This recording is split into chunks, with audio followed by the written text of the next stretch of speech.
Tell us, as you're sitting in President Trump's chair right now, thinking about re-election, how does the world look different from the way it looked last Monday?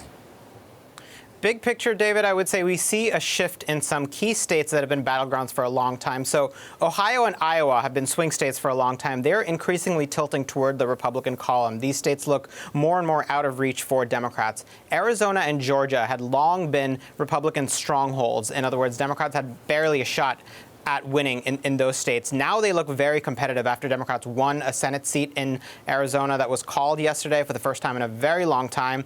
And they are within striking distance in Arizona in a governor's race that is headed to a controversial series of lawsuits and litigation. Florida looks pretty strong for President Trump.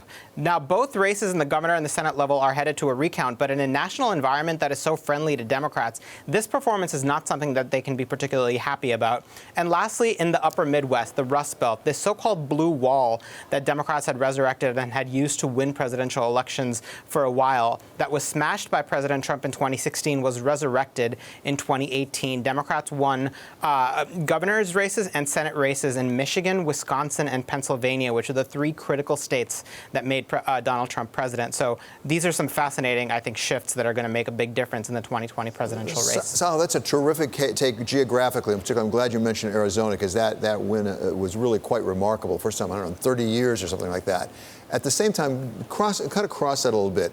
What about the suburbs? Have the Republicans given up on the suburbs? So certainly not, David. I think the Republican strategists I've talked to realize that they need to win in the suburbs to have any shot at being a strong party nationally. But this was the single biggest demographic shift we saw in the 2018 election. College-educated white voters in particular, who have voted Republican for generations, all the way back since the 1950s, since the dawn of exit polling, for the first time voted Democrat. Now, Trump won this group by 3 points in 2016, and Democrats won them by 8 points in 2018. And that is why we see a bunch of upscale suburbs in places like Orange County, California, around Dallas and Houston, Texas, go Democrat for the first time. So this is something that Republican strategists are certainly concerned about.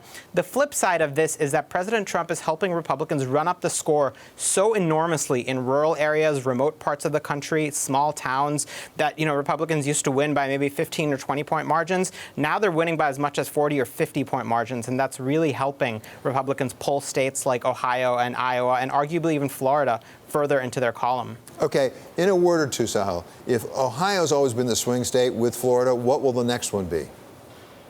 That is an excellent question. I wish I had an answer for you. It looks like the upper Midwest is going to be the national bellwether for a while. The demographics are moving arguably toward Republicans there, but at a glacial pace.